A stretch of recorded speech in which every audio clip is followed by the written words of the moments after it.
Tomorrow is 1 month from Election Day. For the final stretch, the Harris and Trump campaigns are leaning on star power to potentially give them an October boost.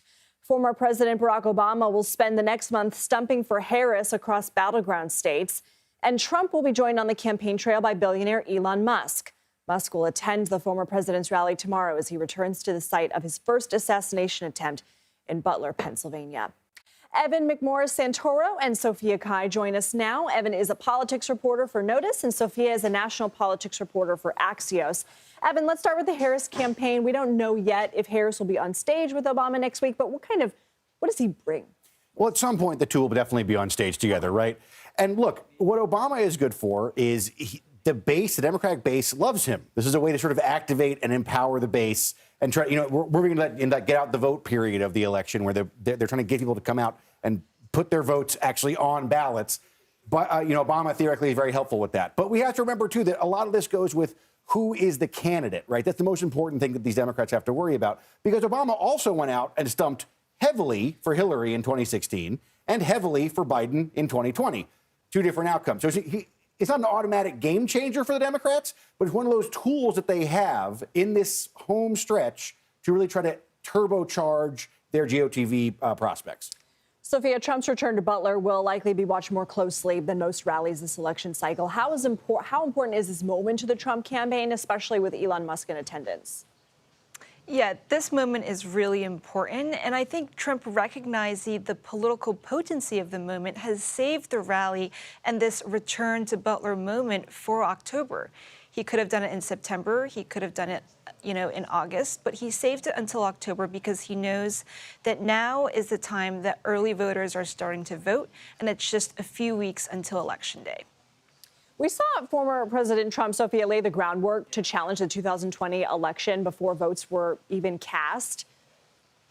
2016 as well. I'll tell you what's possible, because they cheat. That's the only way we're going to lose, because they cheat. They cheat like hell. So that was actually most recently he's been doing this again. I mean, should we expect these similar claims here of fraud? I mean, we can probably expect initial returns that states might initially appear red.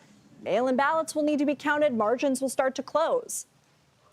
Yeah, Trump's been laying the groundwork for, with two different ways. On the one hand, on those rallies, as we just saw, he has been saying we need it to be too big to rig. He's been complaining about the 2020 election being rigged. And then on the ground, he's instructed his campaign and the RNC to really build up almost an empire of poll watchers and poll workers. The last number that I received from the RNC is that they have 175,000 poll watchers and poll workers in those battleground states. That's a significant number, and it shows the emphasis that they've been having on so-called election integrity over building out a traditional ground game program.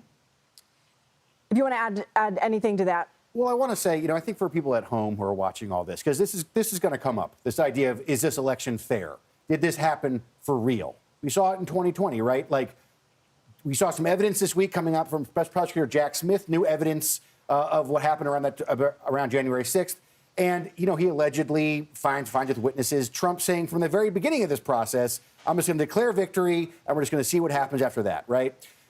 If this happens again, we could be in for some of the chaos that we were in last time. And voters at home need to think about this, because the election is not actually only on that one November day. It's already happening.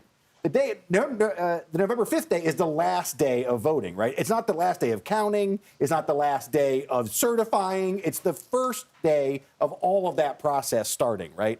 And so if we think about elections, how long they can actually take, especially when they're this close, to get the results, maybe the best move is to not pay attention to the candidates so much on Election Day, but to focus on the professionals whose job it is to count and certify this stuff.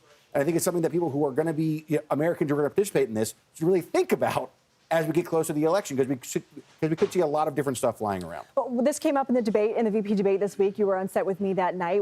It was one of the last questions, and Vance said, I'm not thinking about 2020. I'm looking forward to the future. When asked whether, it was the election was legitimate and whether Trump officially lost, he couldn't say that. Walz said that's a damning non-answer. Do you think that stands out among voters? Or do you think also Walz maybe had some awkward moments too? He says he feels like he needs to communicate better to the American people. Well, it's an interesting debate, right? Because the fact is, Walz did not do very well, right? But the most viral moment is J.D. Vance standing there in front of the camera and sort of not answering a question, right? So it's difficult to say what the result's going to be. Because first of all, it's just a VP debate, so that's a different type of situation. But also, this thing of this election has been a challenge for the Trump people right along. Like they don't really have an answer to people who are upset about the fact that they keep saying that the election, has not been, was not run fairly last time. And J.D. Vance stood there on stage and sort of backed that up. So I don't think it was a great moment for them, even in a debate that I think that went mostly the way they wanted it to go. Sophia, I want to touch on the conflict in the Middle East. President Biden says Israel should not target nuclear sites in Iran as part of their retaliation for Tuesday's missile attack. I want to play some of former President Trump's response. I mean, that's the craziest thing I've ever heard. It's the biggest risk we have.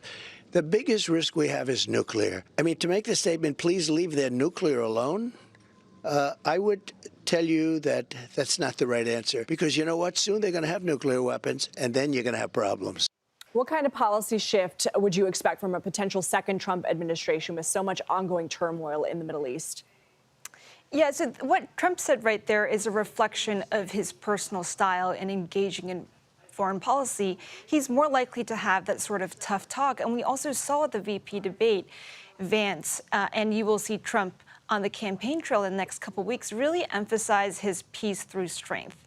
That's kind of what they returned to. And so I would not be surprised to see Trump, play the politics in what's happening with the Middle East and really try to paint Biden and Harris and what J.D. Vance called the Harris administration as an agent of chaos. And you'll see Harris and Walz do the same in painting how Trump handles foreign policy.